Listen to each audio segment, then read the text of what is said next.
अस्सलाम वालेकुम नाज़रीन, आप देख रहे हैं न्यूज़ टॉक। मैं हूं यशवीन जमाल।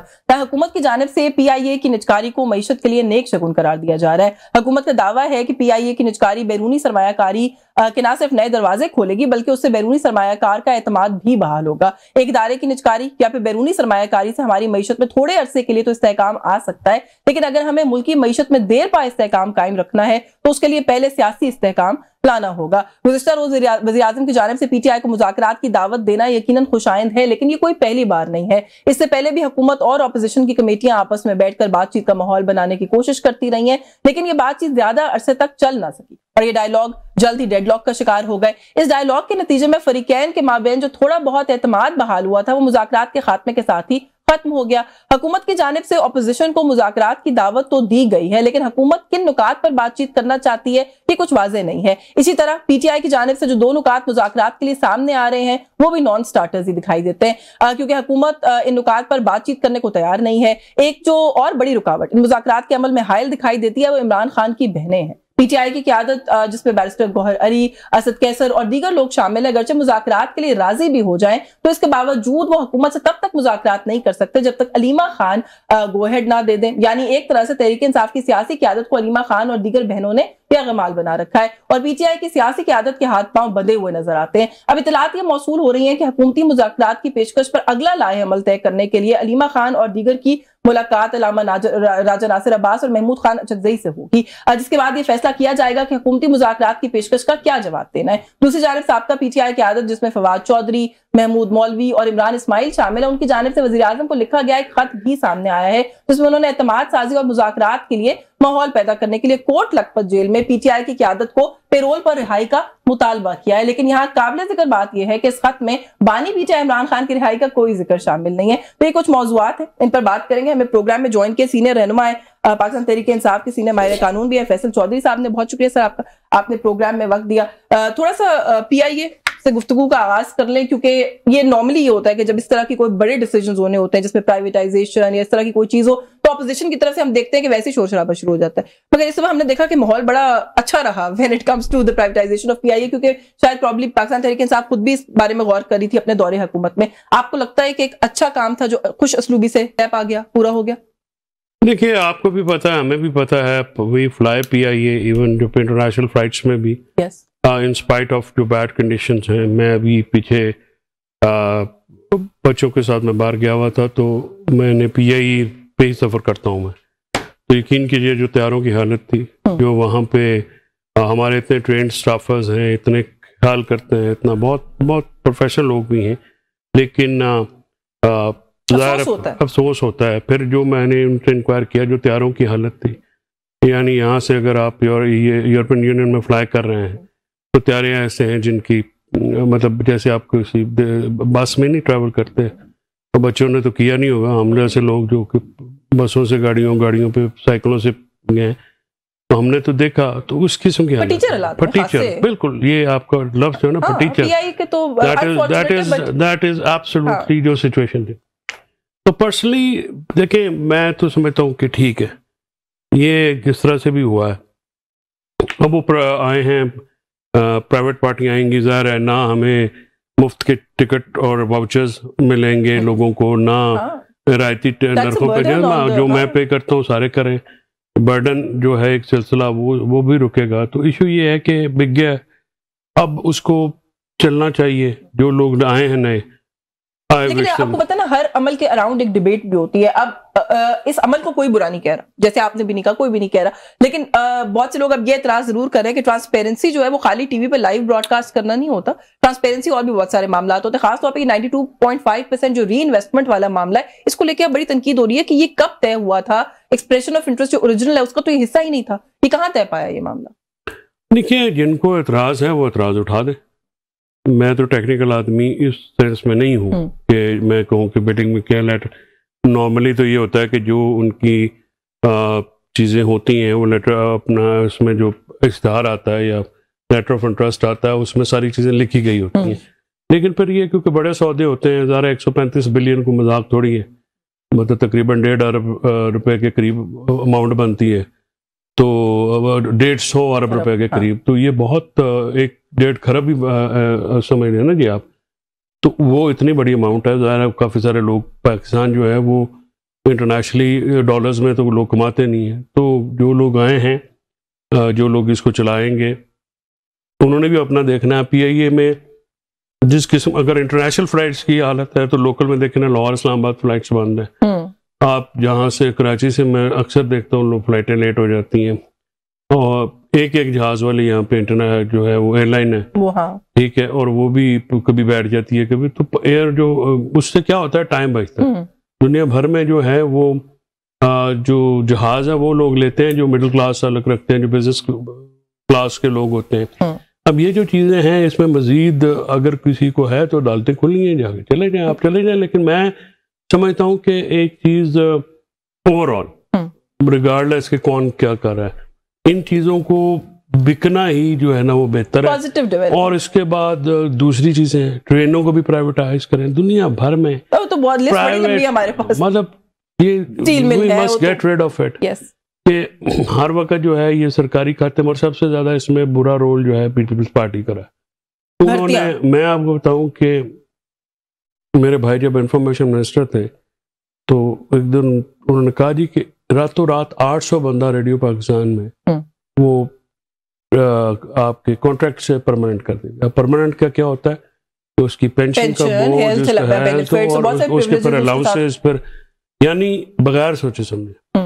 और ये तरीक़ेकार जो है ये MKM ने भी वहां पे किया जब उसमें, और सारों ने पॉलिटिकल क्लाउड गेन करने के तरीके हैं ना जी, अपने हलकों में लोगों को नवाज के। अब नहीं, नवाजना भी होता है, चलें कोई मेरिट पे नवाज लें, कोई ऐसा तो नहीं होता ना कि अब आप सरकारी खर्चा है, सरकारी पैसा है, उसको आप अपने वोटों के लिए इस्तेमाल करके जो करें ना, फिर आपके यहाँ पे इंटरेस्ट है, बिजनेस इंटरेस्ट भी आपने बाहर रखे हुए हैं, अपनी जायदादें भी बाहर रखी हुई हैं, या तो पाकिस्तान में रहना, आप बहुत बाहर चले जाते हैं, और हमारे और आपकी तनख्वाहों के ऊपर टैक्स पे टैक्स तो ओवरऑल एक खुश आइंद। वैसे मैं तो चाहता हूँ कि जो अगली निजकारी हो उसमें जो हुक्मरान जमाते खानदान है दोनों, वो अपने पैसों से भी कुछ पाकिस्तान में भी ले लें, तो वापस ही ले आए पैसे, चलो इसी बहाने वापस तो आएंगे। नहीं चले, हम कोई फॉरेन इन्वेस्टर्स भी देखें जो अगली निजकारियां। नहीं तो ये फॉरेन ही है ना, ये कौन सा लोकल है? नहीं ये तो चले वो अब आप कह रहे हैं, लेकिन फॉरेन इन्वेस्टमेंट जो है ना उसका वैसे ही बड़ा जिनके घर बाहर है, जिनके अपना अकाउंट्स बाहर है, जिनकी जायदादें बाहर है, वो फॉरेन ही होते हैं। नहीं, जो फॉरेनर्स होते हैं वो इस मुल्क में हुक्मरानी ही नहीं कर सकते। ये आप जो है ना दो वो कॉन्ट्रडिक्टरी बातें जो है वो कर रहे हैं। अच्छा प्राइम मिनिस्टर, चलो काठे अंग्रेज आप कहते हैं। हम आ जाते हैं पॉलिटिकल उसकी तरफ आ जाते हैं। प्राइम मिनिस्टर बहुत दफा कह चुके हैं, बड़ी मैग्नानिमिटी शो करते हैं, फिर से कर रहे हैं, वो कह रहे हैं जी आ जाए मुज़ाकरात के लिए, हमें तो कोई मसला नहीं। वो कहते हैं मैं तो फ्लोर ऑफ द हाउस पे भी कह चुका हूँ। देखिए अश्विन, जो इस वक्त सूरत हाल है ना पॉलिटिकली, ये मुतकाजी है मुज़ाकरात की, और मैं समझता हूँ कि वज़ीर आज़म ने मुज़ाकरात की जो बातें थी उसका जवाब दिया, अच्छी बात की। इस वक्त मुल्क बहुत बहरान में, सियासी बहरान अपनी जगह है, मुआशी बहरान है, आपका आइनी बहरान है, अदालती बहरान है, उसके बाद गवर्नेंस का बहुत इशू है, हमारा जो टैक्सेशन का निज़ाम है वो उथल पथल हो गया है। अब इशू ये है कि ये सारी चीज़ें जो हैं इनको सामने रखते हुए ज़रूरत तो इस अमर की है ना कि और डायलॉग किया, जो पॉलिटिक्स में हथियारी डायलॉग होता है। अब PTI वाले जो हैं, जो समझ में आती है, आपका इब्तदाइया भी मैंने सुना है, तो आई टेक लिबर्टी कि मैं उसमें से कुछ उचक लूँ। अब देखें ना, खान साहब ने हमेशा, जब ये बात पहले भी आई थी, तो उन्होंने कहा कि पहले मेरे कारकुनान और ये जो कोट लखपत वाले इनकी बात करें, ये उन्होंने हमेशा कहा। उन्होंने कहा मेरे केसेस की बात करने की जरूरत नहीं है, मैं हो जाऊँ, इसीलिए नहीं हुआ मेंशन आपको। हाँ, मैं ये कह रहा हूँ कि आपको जो 34-35 हज़ार कारकुनान है, 60,000 पर्चा हुआ है, उनका भी तो किसी ने सोचना कि नहीं सोचना।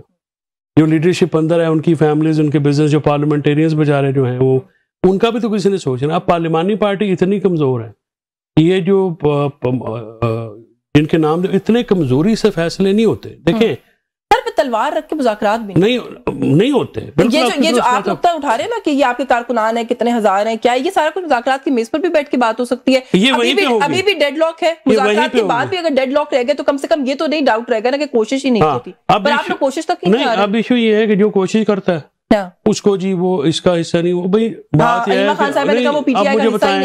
कि आपने कौन सा तीर मार लिया, खान साहब से मुलाकातें भी बंद हो गई। वैसे एक माजरत के साथ, ये जो भी आपने कहा ना कि मुज़ाकरात ही वे आउट है, आपको नहीं लगता कि इसके रास्ते में अब ये लगता जा रहा है कि सबसे बड़ी रुकावट खुद खान साहब है? नहीं, इधर अचकज़ई साहब कहते हैं मुज़ाकरात करेंगे, हम ये मुतालबात है, हम खान साहब से बात करेंगे, इधर खान साहब का ट्वीट आ जाता है अचकज़ई साहब कोई और बात करके तो देखें, महमूद खान कोई और बात करके तो देखें, क्या मतलब? उनका ना हुलिया ने बिगाड़ दिया उन लोगों ने, तो बात कीजिएगा। ये सोशल मीडिया और ये कुछ पार्टी के अंदर से ये उनको जो है वो अजीबोगरीब अलकबात दे देंगे, अजीबोगरीब उन पे बातें कसेंगे, वो बेचारे कर ही नहीं सकते कुछ। चल क्या रहा है पीटीआई के अंदर हॉस्टिलिटी चल रही है, हॉस्टिलिटी चल रही है आप एक दूसरे के खिलाफ। मैं आपको एक बात बताऊं कि कोई भी बंदा जो, अब आपका ख्याल है महमूद खान बचा, सारी उम्र उसकी पॉलिटिक्स में गुजरी है, जब शुरू वाले उनके सारे आप बयानात देख लें, वो कह रहा था हम मुज़ाकरात करेंगे सियासी लोगों से।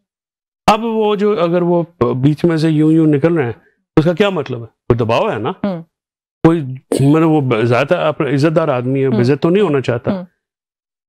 ये लोग जो सोशल मीडिया पे बैठे हैं, इनका तो दिल ही नहीं है ना कि ये कोई मुज़ाकरात की तरफ से बात चले। जो सोशल मीडिया पीटीआई का ऑफिशियली चला रहे हैं, आप उसकी बात, ऑफिशियली अनऑफिशियली बहुत सारे तो यूट्यूबर्स भी है ना। अब बात यह है कि अगर मुज़ाकरात की बात हो गई, बंदे बाहर निकले, को माहौल किसी बेहतर चला गया, आप हुकूमती मौक़िफ़ की तायीद कर रहे हैं? मैं हुकूमती मौक़िफ़, सोशल मीडिया पे आपके लोग हैं जो जान के एक नैरेटिव नहीं हमारे लोग हों, या मैं आपको कह रहा हूँ फ्रीलांसर्स भी है ना। अब अगर मुझे डॉलर मिल रहे हैं, ठीक है, तो मैं क्यों अपना कहूंगा कि इमरान खान को बाहर निकालें? मेरा तो पैरेलल इकोनॉमी आपने जनरेट की है ना। सवाल से कुछ और था, सवाल ये था कि खान साहब खुद भी रखना डालते हैं। नहीं, खान साहब तो मुज़ाकरात की, इधर ट्वीट आ गया स्ट्रीट मूवमेंट कर, उसमें तो सबसे पड़ता क्या, वो तो ऐसा लगता है ना कि इस बात को बेवकूफ कर दिया। नहीं तो कब आया ये स्ट्रीट मूवमेंट का? ये अभी जो लास्ट ट्वीट था, नहीं तो ये किस दिन आया? A few days ago, जिस दिन ये तोशा खाना का सजा हुई। हाँ, तो वो आपको 17 साल सजा आपकी बेगम को भी दे दे या उनको भी दे दे, तो आपका उनका रिएक्शन क्या? Was he expecting anything else? मतलब अब सवाल तो ये ना कि तो राइटिंग ऑन द वॉल, लेकिन वो फिर ज़ाहिर एक जज्बाती हो गया, आप कह रहे हैं, गुस्सा होता है। बिल्कुल, खान साहब तो खैर जज्बाती आदमी है, वो तो प्यारे आदमी है। गुजारिश ये है कि आप, हुकूमत का क्या काम है, हुकूमत क्या करती है कि जो सेन लोग हैं ना, या हुकूमत या असल हुकूमत, या जो नहीं चाहते कि कोई मामला ठंडे हो, भाई आप जो लोग इमरान खान साहब को कोई दूसरी रुख भी बता सकते हैं, कोई बेहतर बता सकते हैं चीजें, महमूद खान को ही जाने दें। क्या उसमें क्या कर लेंगे? महमूद खान हो गया, अपना राजा सरबास हो गए, बाकी लोग हो गए जो पॉलिटिकल लोग हैं, असद कैसर हो गया, गौर हो गया, किसी को जाने दें? मैं जाने तो आप इन सबको मिलवा दें। क्या आप इसमें क्या उसके लिए भी मुझे लगता है फिर बात वही कि कान किस तरफ से पहले पकड़ना है। आप लोग बैठेंगे मुज़ाकरात की मेज के ऊपर, तो ये बातें शायद आप मुज़ाकरात पे कैसे बैठे? आपका ख्याल है पीटीआई हुकूमत बैठ जाएगी? मेरी बात सुने, नहीं, आपका ख्याल है पीटीआई हुकूमत बैठ सकती है? अब मेरी बात सुनो, मेरा सवाल तो सुनना है, इसलिए नहीं मैं आपसे बहस कर, इस वक्त पीटीआई और हुकूमत आपस में बैठ नहीं सकती। अच्छा, उसमें क्या करते हैं? अब मैं आप लोग अगर पहला मुतालबा ये करेंगे कि 8 फरवरी की इलेक्शन को नल एंड वॉइड करके घर जाएं और फ्रेश इलेक्शन कॉल करें, यार ये बचगाना बातें हैं। यही तो मैं कह रही हूं, आप बात करें नहीं, आप मुझे बताएं कि जब आप खान साहब को जाके ये बताएं कि देखो इमरान होता, तुम्हारी तो सारी पॉपुलैरिटी जीरो हो जाएगी। मैंने खान साहब से कहा ये कौन आपको बताता है चीजें? मुझे ये बताएं, खान साहब इस वक्त जितनी पॉपुलैरिटी की पॉलिटिकली वो एस्टैब्लिश्ड हो गए हैं, यानी सबको यकीन है, उनको सजा होती है, कोई यकीन नहीं करता, उन पर मुकदमा बनता कोई यकीन नहीं करता, उनके ऊपर जो मर्जी इल्जाम लगा ले कोई यकीन नहीं करता। इतना अल्लाह ताला ने किसी के ऊपर रहमत नहीं की हुई। वो जब बैठे अगर मुज़ाकरात के लिए, तो क्या बात करें? अपने वर्कर्स के लिए, अपनी पार्टी के लिए, अपने लोगों के लिए भी तो बात करनी है। किसी ने करनी है कि नहीं करनी? Being head of the party तो खान साहब की सबसे बड़ी जिम्मेदारी पार्टी और वर्कर्स हैं, ठीक है ना जी। मैं गुजारिश ये कर रहा हूं कि आप इस चीज को आप ये बार बार उनको मैंने उनको कहा था, मैंने कहा सर उनकी बहनें कर रही हैं, मैं इसलिए सवाल पूछ रहा हूं, अब ये फोकस इधर आता जा रहा है कि शायद मैंने खान साहब से कहा कि मैंने कहा सर आप अपने आप को अंडर एस्टिमेट कर रहे हैं पॉलिटिकली, आपको नहीं अंदाजा कि आप पॉपुलैरिटी किस औज पे पहुंचे हुए। आप बाहर निकल के जो मर्जी कह देंगे ना, लोग आपसे ट्रस्ट करते हैं क्योंकि लोगों ने आपको आजमा लिया है, आप पुरज़म हैं, आप हौसला आपका ठीक है, आप झुकते नहीं, आपका स्टांस है, आप फर्म है। लोगों को ये ऐसा बंदा कभी जिंदगी में नहीं मिला और हमारे लोग बहुत ज्यादा इमरान खान साहब को, तो आप ये कह रहे हैं कि बेसिकली उनको मिसगाइड किया जाता है। मैं ये अर्ज कर रहा हूं, देखिए उनको तो आपको हैंडीकैप देना पड़ेगा ना, जेल के अंदर बंदा जो है, तो उन पर उनका हैंडीकैप पीटीआई के लोग इस तरह की बाहर बातें करके बढ़ा देते हैं ना। मुझसे खान साहब ने ये सवाल पूछा, उन्होंने कहा कि यार ये इतना हमने ये सब कुछ किया है तो ये नीचे तो नहीं हो जाएगा? तो मैंने कहा जी नहीं ऐसा कोई बात है। उन्होंने कहा नहीं फिर भी पहले देखो उनकी बात होनी चाहिए, मेरे केसेस वगैरह को ना ये जब उस वक्त थे। अब इशू ये है कि आप ये कह रहे हैं जी कि कोशिश को कर रहा है, अगर पहले तो हालात बनाए ना कि हम और आप बैठे हुए हैं ना। हाँ। अब यहाँ पे आप मेरे साथ कोई 2 बंदे ऐसे बुला लें जिनके साथ मैंने बैठना ही नहीं है, तो पहले आपको हालात बनाने पड़ेंगे ना। आप मुझे बताएंगी, मुझे कन्विंस करेंगे, यानी कि खाली ऑफर्स ना करे, गवर्नमेंट माहौल भी बनाए। मेरे पास वक्त खत्म हो गया इस सेगमेंट में, वरना मजीद आपसे इस इशू पे जरूर बात करती है। आपका बहुत शुक्रिया, आपने प्रोग्राम में वक्त दिया। फैसल चौधरी साहब हमारे साथ मौजूद थे। मुज़ाकरात, प्राइवेटाइजेशन दोनों पर मैंने उनकी राय प्रोग्राम में शामिल की। एक ब्रेक का वक्त हो रहा है जी। वेलकम बैक नाज़रीन। प्रोग्राम के इस हिस्से में कुछ बात करेंगे पीआईए की प्राइवेटाइजेशन। उसको लेके हमें पता है कि बहुत बहस भी रही कि पीआईए क्या प्राइवेटाइज होना चाहिए, नहीं होना चाहिए। फिर जब उसकी तैयारी मुकम्मल हो गई तो डिले को लेकर बहुत क्रिटिसिज्म हो रहा था। अब फाइनली ये प्राइवेटाइजेशन जो है वो हो गई है। होने के बाद बहुत से लोग इसको खुशाइंद करार दे रहे हैं कि फाइनली ये बर्डन है कौमी खजाने पर था जो कि हमने फाइनली उसको शेड कर दिया है। लेकिन उसके साथ ऑफ कोर्स बहुत सारी सवालात मजीद अभी जुड़े हुए हैं, तो कुछ उन पर बात करेंगे। हमें ज्वाइन किया है प्रोग्राम में सीनियर सियासतदान है, फॉर्मर गवर्नर है सिंध के मईशत के मामला पर बड़ी गहरी निगाह, मोहम्मद जुबैर साहब ने। बहुत शुक्रिया सर आपका, आपने प्रोग्राम में वक्त दिया। सर सबसे पहले तो मैंने आपका ओपिनियन सुना है इसके ऊपर कल कई जगहों पर, कुछ 1-2 कंसर्न्स जो आपने रेज किए उन पर भी आपसे बात करूंगी। लेकिन सर ओवरऑल अगर इस डिसीजन के बारे में बात करें और जिस तरीके से कल इस अमल को मुकम्मल किया गया है, आप इसको खुशाइन समझते हैं या आपका ख्याल है कि नहीं ये मामला किसी बेहतर तरीके से हैंडल किया जा सकता था? पहली बात तो पीआई की प्राइवेटाइजेशन होनी चाहिए थी, तो वो तो उसमें मेरा ख्याल है कि we are not opposing it. जाहिर सी बात है, आपको पता है मैं प्राइवेटाइजेशन से रह चुका हूँ और मैं इसलिए नहीं था प्राइवेटाइजेशन और इस वजह से कर रहा था प्राइवेटाइजेशन की कोशिश, इसलिए कि आई स्ट्रांगली बिलीव उस वक्त भी और अब मोर बिकॉज वो 10 साल के बाद आप देख रहे हैं कि उसकी हालत और ज्यादा खराब हो चुकी है। और इसमें 2-3 हुकूमतें सब पार्टीज की आ चुकी है, पीटीआई भी आ चुकी है इस दौरान और पीएमएलएन, पीडीपी सब आ चुकी हैं। तो एक चीज तो बड़ी क्लियर है ना कि किसी को भी किसी ने भी ये नहीं कंक्लूड किया कि इसको रिस्ट्रक्चर करके ठीक किया जा सकता है, गवर्नमेंट ही चला सकती है। तो जब आपको ये तय हो जाए और लॉसेस बढ़ते चले जा रहे हैं हर साल, तो फिर क्या करना है आपने? एक ही तरीका है, या तो 2 ही तरीके, या तो बंद कर दें और दूसरा है कि उसको प्राइवेटाइज करें, कि उन लोगों को दें जो प्राइवेट सेक्टर के लोग हैं जिनको बिजनेस रन करनी आती है, तो उसमें तो नो एम्बिग्यूटी।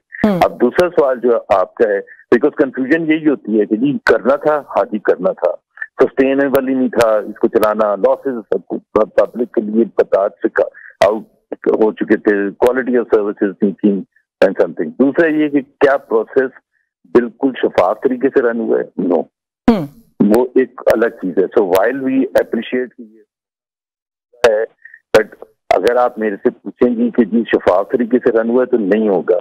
और बिकॉज ये शफाफ तरीके से रन नहीं हुआ तो हम फिर भी इसमें रोए नहीं अटकाएंगे कि ठीक है जो हो गया, बट ये तो पॉइंट आउट करेंगे ना कि क्या क्या उसमें। अच्छा, जब आप कहते हैं सर शफाफ तरीके से रन नहीं हुआ, तो मैंने आपका इसके ऊपर ओपिनियन सुना कि ये जो 92.5% री इन्वेस्ट होगा इसी के अंदर, अब मेरा ख्याल है इस नुक्ते के ऊपर आप बात कर रहे थे कि जो ओरिजिनल एक्सप्रेशन ऑफ इंटरेस्ट था उसके अंदर आपके बकौल ये बात मेंशन नहीं है। क्या इज दिस द पॉइंट जो जिसकी वजह से आप समझते हैं कि ये फुली ट्रांसपेरेंट नहीं था?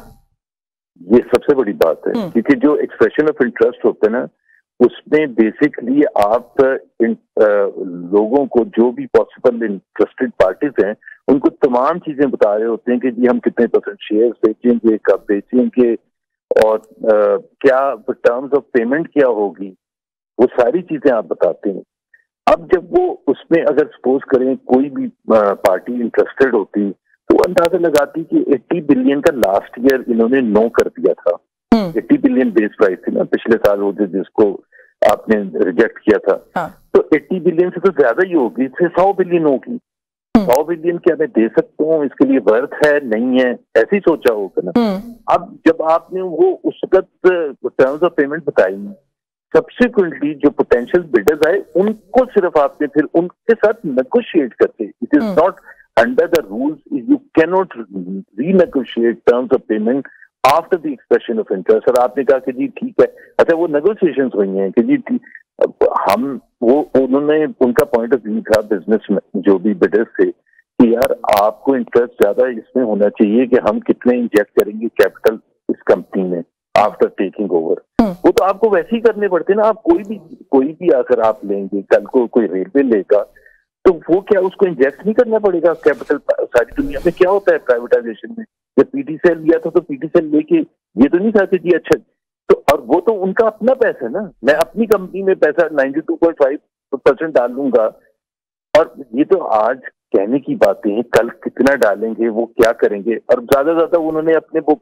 इक्विटी में डाल दिया, जिसको वो विड्रॉ भी कर सकते हैं कभी भी, उनकी अपनी कंपनी होगी। तो और 75% शेयर जो हैं वो 10 बिलियन रुपीज में गए। एक तो sale price is 10 billion for 75% share, is not 135 billion. Sale price तो बिल्कुल क्लियर है, सेल प्राइस वो होती है जिस पर वो खरीद रहे हैं। अच्छा, ये जितना मिलेगा ना सेल प्राइस और कितना मिल रहा है, इसके ऊपर एक और भी मौकफ बड़ा इंटरेस्टिंग आया, मैं उस पर आपसे पूछूं, लेकिन एक क्विक इस पे कमेंट पहले कर दें। जो आप एक्सप्रेशन ऑफ इंटरेस्ट वाली बात कर रहे हैं, ये पब्लिकली कहीं पर अवेलेबल भी नहीं है, we try to look it up. जो बात आप लोग कह रहे हैं कि ओरिजिनली एग्री नहीं हुआ, मैंने और भी कुछ लोगों को कहते हुए सुना है। So if ultimately this comes to light, तो फिर ये सारा प्रोसेस नल एंड वॉइड तो नहीं हो जाएगा इसकी वजह से कहीं? देखें, नहीं होगा। एक तो वही मैंने कल प्रोग्राम में दिखा था कि अगर इफ्तिखार चौधरी का जुडिशरी होती तो उठा के बाहर फेंक, लेकिन इस वक्त जुडिशरी है, उसको तो एक फोन कॉल करके कहना कि ये जो भी पिटीशन आई है इसको रिजेक्ट करके वापस भेज दें, और वो कर देगी जुडिशरी हुकूमत के नीचे। तो जाहिर सी बात है वो तो कोई चांस ही नहीं है। और ना ही हम कह रहे हैं कि इसको रुकना चाहिए, क्योंकि किसी कुछ इंडिविजुअल्स की गलती की वजह से पाकिस्तान को तो नहीं सफर करना चाहिए ना, पहली बात तो ये, क्योंकि हम इसकी वजह से एटलीस्ट मैं किसी पर इल्जाम कोई करप्शन का नहीं लगा रहा कि उन्होंने जान, देखो ना, मेन मसला ये था ट्रांसपेरेंसी जब नहीं होती तो आप कहते हैं कि यार इसमें क्या करप्शन तो नहीं हुई है। बस मेरा ख्याल है वो हुकूमत का मौकफ ये है कि शायद सिर्फ लाइव टेलीकास्ट कर दें तो ट्रांसपेरेंट हो जाता है मसला, वो बाकी चीजों लाइव टेलीकास्ट तो एंड प्रोडक्ट होता है ना, एंड प्रोडक्ट होता है, बिल्कुल। अच्छा सर, जो भैया आप बात कर रहे थे ना कि कितना हमने, क्या गवर्नमेंट ने क्या फाइनेंशियल टर्म्स में क्या गेन किया है इस पूरे प्रोसेस से, जो एडवाइजर थे प्राइवेटाइजेशन के पूरे मामले के, उनको भी मैं सुन रही थी, वो ये कहते हैं कि नहीं हमने 10 अरब नहीं गेन किया, हमने टोटल हम 55 अरब गेन करेंगे। वो अकाउंट फॉर कर रहे थे, जो अगला 25% रह गया है कि हम वो जो है जब वो पूरा चला जाएगा हम उसको बेच लेंगे, तो फिर उसके प्राइवेटाइज कर लेंगे, तो उसके बाद जो है हम 55 अरब इन टोटल गेन करेंगे। तो ये किस तरह हुआ सर कि 75% को आप प्राइवेटाइज करके 10 अरब जो है वो गेन करते हैं, और जो ऊपर वाला 25 उससे आप 45 अरब जो है वो निकाल लेते हैं? एग्जैक्टली, देखे ना, ये तो गैस है ना, बड़ा क्लियर है कि भाई 75% स्टेक के 10 बिलियन है, और वोट के पास बाय द वे चॉइस है ना, कि वो देना चाहते 25% या नहीं लेना चाहते, चॉइस है जो उन्होंने 3 महीने में एक्सरसाइज की है।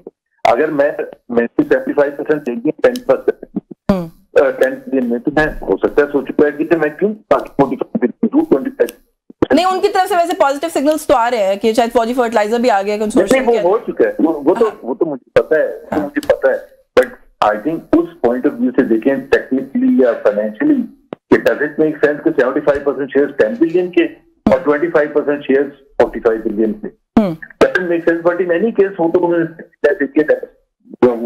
बट टोटल मिला के finally not reach the price है। जैसे अगेन एक चीज आपको बताऊं, उस वक्त जब मैं प्राइवेटाइजेशन में था, उस वक्त मेरा पॉइंट एक इस चीज में मैं हुकूमत के साथ हूँ, price should not be a consideration. वो 2 रीजन है उसके।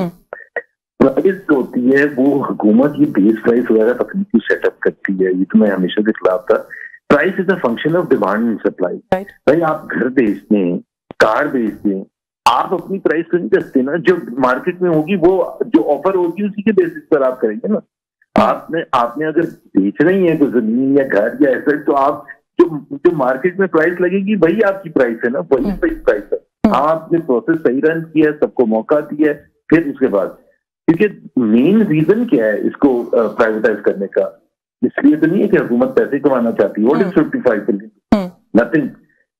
रीजन ये है कि इस वक्त हमारे लॉसेस हो रहे हैं 50 बिलियन 60 बिलियन एनुअली। एक तो उसको प्लग करना है और लॉसेस इमीडिएटली रोक, दैट्स नंबर 1। दूसरा ये क्वालिटी ऑफ सर्विसेज, पाकिस्तान की नेशनल एयरलाइन है, पाकिस्तान के अवाम एक्सपेक्ट करते हैं कि जी क्वालिटी ऑफ सर्विसेज होने चाहिए। प्राइवेट एयरलाइंस में वो ट्रेवल करते हैं, डोमेस्टिक में वो देखते हैं फार सुपीरियर सर्विसेज हैं, ग्लोबल एयरलाइंस पर ट्रेवल करते हैं फार सुपीरियर सर्विसेज हैं।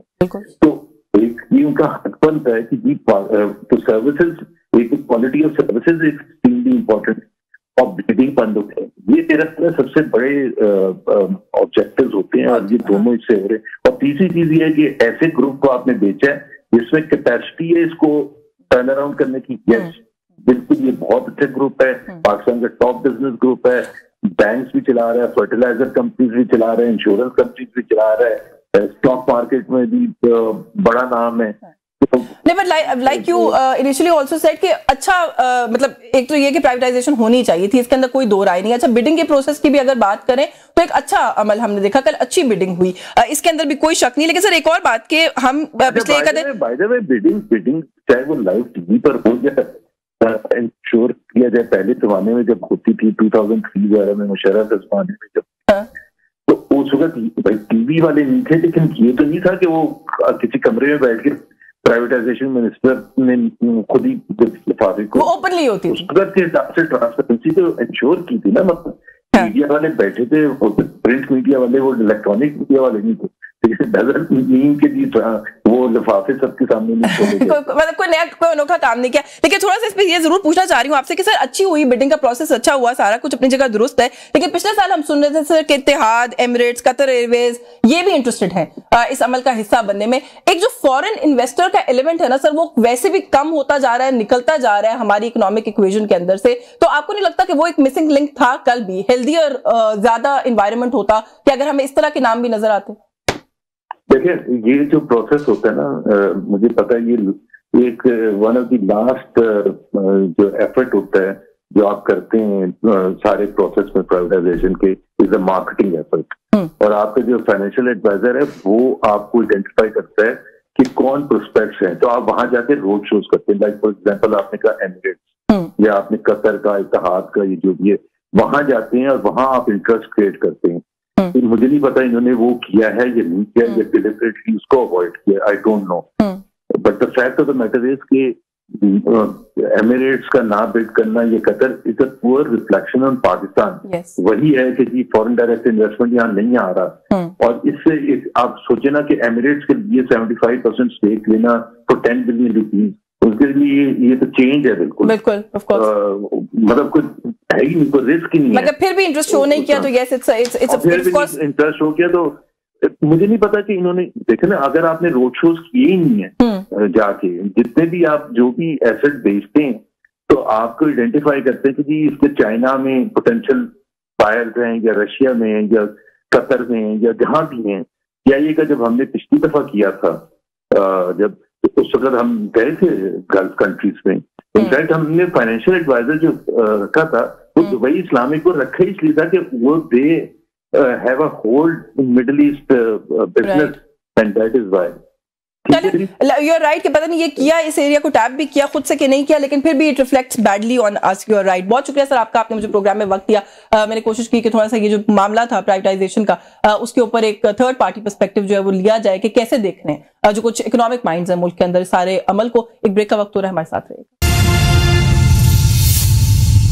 जी वेलकम बैक नाज़रीन। प्रोग्राम के इस हिस्से में हमारे साथ मौजूद है सीईओ आरिफ हबीब ग्रुप शाहिद अहमद हबीब साहब। बहुत शुक्रिया सर आपका, आपने प्रोग्राम में हमें वक्त दिया, और बहुत मुबारकबाद भी सर आपको कि बहुत अच्छे तरीके से कल जो बिडिंग का प्रोसेस है वो मुकम्मल हुआ और आप लोग जो है पीआईए को विन करने में जो है वो कामयाब हो गए सर। जहाँ पर इस पूरे अमल को बहुत खुश आइंद, ट्रांसपेरेंट सब कुछ करार दिया जा रहा है। आपको पता है हर चीज़ के साथ कोई ना कोई कॉन्फ्लिक्ट या कॉन्ट्रोवर्सी भी अटैच्ड होती है। ये जो सर 92.5% को वापस पीआईए में लगाने वाला मामला है, मैंने बहुत से इंपॉर्टेंट इकोनॉमिस्ट और सियासतदानों को कल से ये बात कहते हुए सुना है कि ये बात कब तय हुई थी, कहाँ डिस्कस हुई थी, जो ओरिजिनल एक्सप्रेशन ऑफ इंटरेस्ट है क्या ये बात उसके अंदर मेंशन थी या नहीं थी? थोड़ा सा अगर इसके ऊपर रहनुमाई करते हैं। जी बिल्कुल, अस्सलाम वालेकुम जी, thank you so much for inviting me on your show. देखें, ये ऑलरेडी डिसाइडेड था, ये रूल्स जो है वो पहले से बने हुए थे, और ये अगर ना बनते तो पार्टिसिपेशन नहीं होती। जो भी बिडर्स आए थे, जो 4 के 4 बिडर्स आए थे, और आखिर में जो 4 बिडर्स शॉर्टलिस्ट हुए थे वो इसी बेसिस पे हुए थे कि इसमें जो फंड्स आएंगे उसमें 92.5% फंड्स जो है वो इनटू द कंपनी होंगे, और उसमें 25% की share holding government of Pakistan की होगी। 7.5% पहले ही निकल जाएगा, एज अ कैश उनको मिल जाएगा। तो ये ऑलरेडी डिसाइडेड था, और इसमें जो भी बड़े बड़े इकोनॉमिस्ट और बड़े बड़े जर्नलिस्ट हैं उनको इनके मेरिट्स पता हैं, इसमें बहुत ज्यादा मेरिट है, लेकिन मेरे ख्याल से हमारे यहाँ एक कल्चर है कि हम हर चीज को जो है हर चीज में हम ब्लेम गेम करते हैं। हाँ। वो मेरा ख्याल से प्राइवेटाइजेशन कमीशन के चेयरमैन साहब ने भी बड़ी अच्छी क्लैरिफिकेशन आज दे दी है जी। तो मेरा ख्याल से उनको अच्छा खासा जवाब मिल गया होगा। जी जी बिल्कुल, आप दुरुस्त कह रही है खुशाइंद अमल है, and you are absolutely right कि इसके अंदर से पॉजिटिव्स को ही तलाश करें तो ज्यादा बेहतर होगा। सर, जो रिमेनिंग 25% है उसको लेकर भी बातचीत हो रही है, मेरा ख्याल है शायद आप ही ने कहीं पर स्टेटमेंट दिया है कि क्योंकि फौजी फर्टिलाइजर भी आपके कंसोर्शियम का हिस्सा बन रहा है, तो आप लोग शायद उस 25% को भी लेने को कंसिडर कर रहे हैं। नहीं, इसका ताल्लुक फौजी फर्टिलाइजर से नहीं है। फौजी फर्टिलाइजर तो हर सूरत में इंशाल्लाह हमारे पार्टनर बनेंगे इंशाल्लाह, और वी आर वेरी होपफुल कि they will be one of our partners इंशाल्लाह। और ये वाला फैसला कि हम 25% गवर्नमेंट ऑफ पाकिस्तान से लेंगे कि नहीं लेंगे, ये ग्रुप जो है वो डेफिनेटली सारे कंसोर्शियम मेंबर्स के साथ मिलके ये फैसला करेगा, क्योंकि सारे कंसोर्शियम मेंबर्स जो हैं वो बहुत ही इंपॉर्टेंट मेंबर्स हैं। देखिए, मुलाजमीन का मामला इतना ज्यादा चैलेंजिंग नहीं है जितना मेरा ख्याल से लोगों ने इसको इससे डर रहे हैं। हाँ।